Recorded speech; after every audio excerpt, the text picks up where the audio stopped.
Disney, The Haunted Mansion, A Little Golden Book.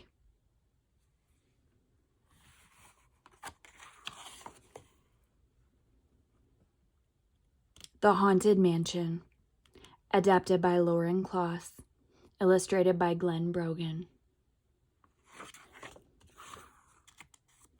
I walk through the iron gates and up a winding path that leads me past some large gravestones. When my friend said I should go into the haunted mansion alone, I laughed. But when they dared me, I knew I had to. After pushing the creaky front door open, I enter a large round room with portraits lining the walls.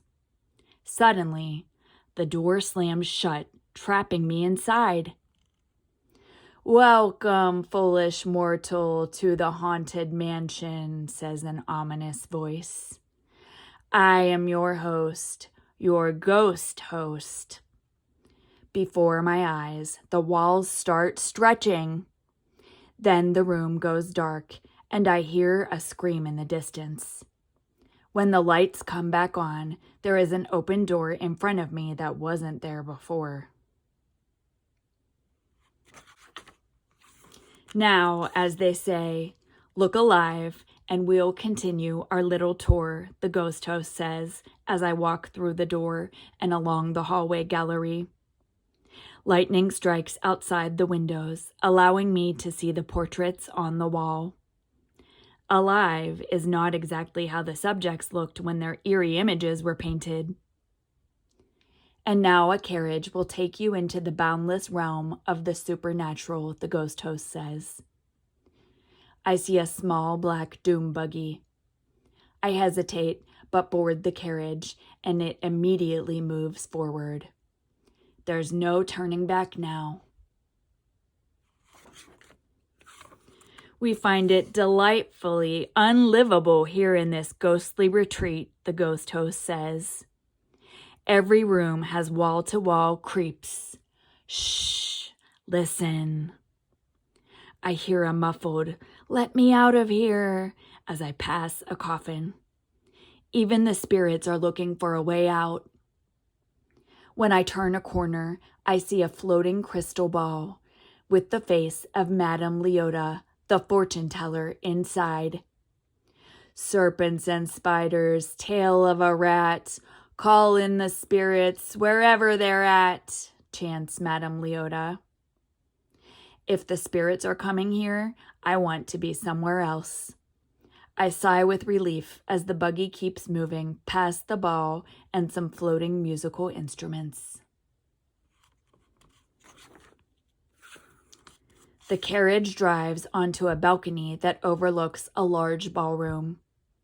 The happy haunts are beginning to materialize, the ghost host says.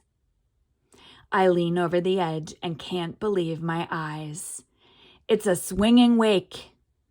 Ghost guests fly into the room, eat at a full dinner table, and dance to a spirited dirge.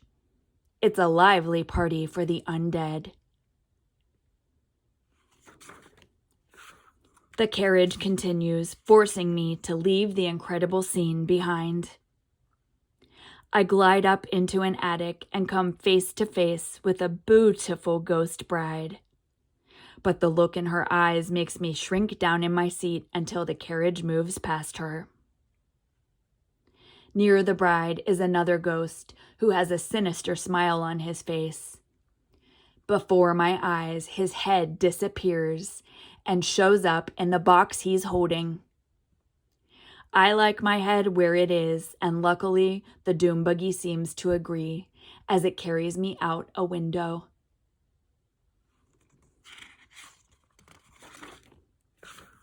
Now the buggy takes me to the roof.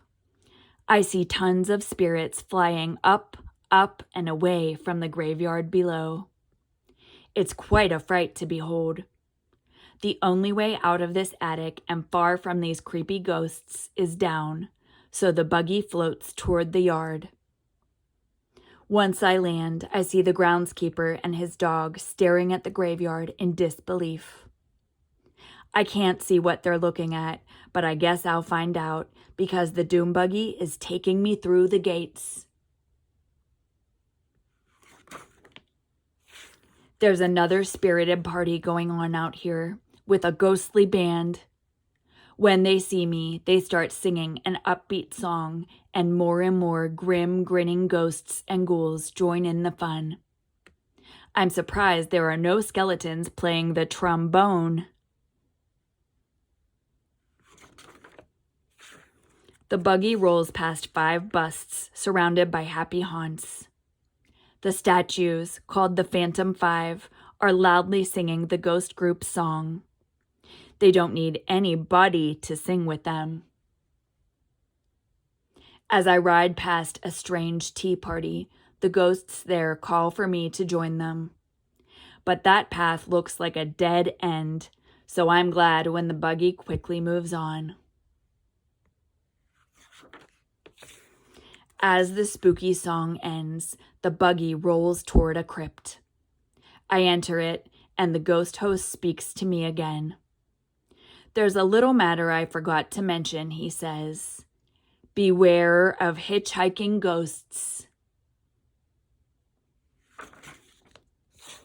There's a mirror, and in it I see a ghost sitting next to me.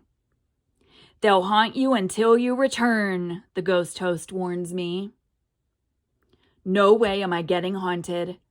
I jump from the buggy and rush outside, but a voice from a small spirit has a parting message for me. Hurry back, she says. Make your final arrangements now. We've been dying to have you. I escape the mansion into the fading light of day. My friends are cheering for me.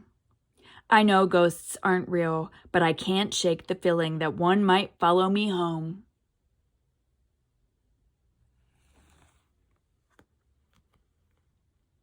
The end.